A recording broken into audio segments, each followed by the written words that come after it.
boom. Hey internets, I had a great message that was emailed to me, and you guys can email me, DM me. You can also just text me. It might be more simple to text me on the line that I put on all my social, on my Instagram and Facebook, and here on YouTube.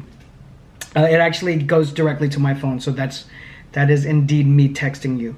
And so the question was, should I use Alibaba to do production? And do I have to travel to the factory, or should I just try to use a vendor locally? And so I've answered this recently in a couple different ways, but it's important because as I'm shooting this, I'm getting more accounts of people getting hustled for their money in different places. So I recently heard of someone who got their money swindled from a company that was in India, I think. And so I've said Alibaba is a good resource. That still makes it a good resource. There's a lot of good companies that are on Alibaba. I'm sure any company that I've worked with that is still going and doing production in the last 10 years probably has a profile on Alibaba. But weeding through that and the companies that might just be claiming to be some sort of vendor or a factory is really probably easy to start an account and fool people. So you want to really be careful. Just to give you some background on this, when I started my line in 2007, which I talk about a lot on this channel, I actually traveled to Hong Kong. So the main office was in Hong Kong, but then the factories were in Shenzhen and Guangzhou and different places in China. So it's the equivalent of having your office in New York, but then the actual production facilities in like upstate, a couple hours away, where it's a lot cheaper for you to actually have a factory and have workers and employees. And so for me, it was really important to go through the samples with the manufacturer in person, because for me it had been years. I mean, from 18 on, I knew I wanted to try to do my own clothing company. And so because it's such a pivotal moment and I had so much money invested in the process, that I flew to China. But at that time I had already flown internationally with other companies so that I can handle production for whatever company I was working with at the time. At the time that I'm shooting this, I literally just came back from Colombia and checking out different production in Medellin and Cali.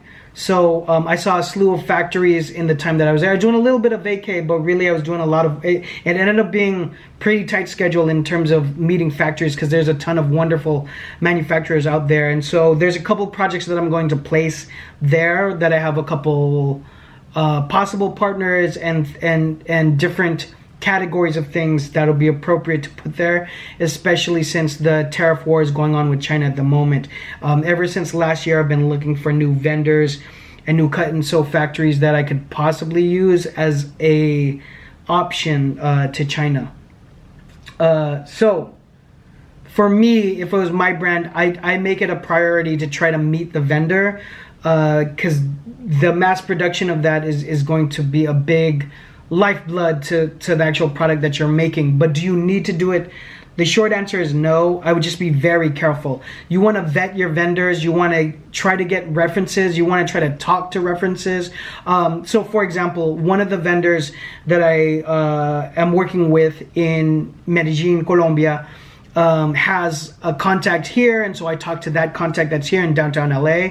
I also asked for what other brands they're producing, and I know the owners of those brands because I've been working in apparel for over 20 years now. So I actually DM'd a person who owns a brand that I know and say, hey, oh, it's John. We haven't. Hope everything's going well. I see that the brand is cracking and doing very well, so that's awesome.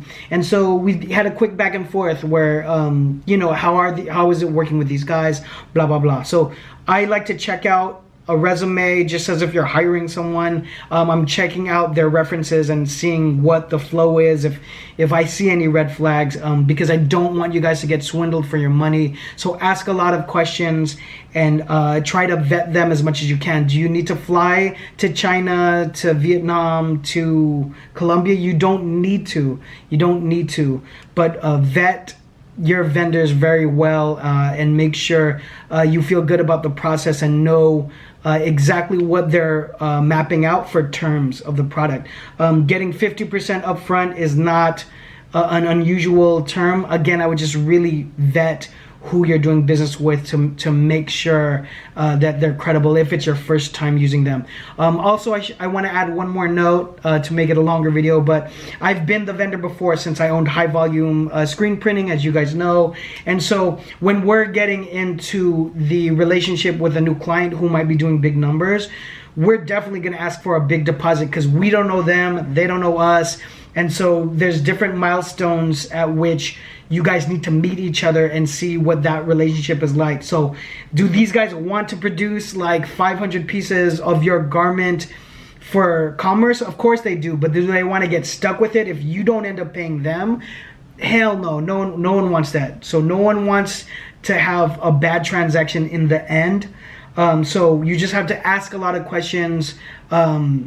And if they're uncomfortable with asking questions, then you should probably not work with them. But just make sure you feel comfortable with the process. Try to vet them with other people that they've worked with. Even if you don't know them, I would just call them and say, hey, I'm another brand and I want to work with these guys. They say they worked with you. Can I just ask you what that experience has been like with you guys, etc., etc. Okay? It might be actually a good way to network with people as well, but vet the vendors you're gonna work with, okay? Hope that helps. Any other questions that you guys have, any other questions that might have come up while I was talking about this, please drop it all down below. Follow me on social media when you get the chance, and I'll see you guys on the next one. Bye.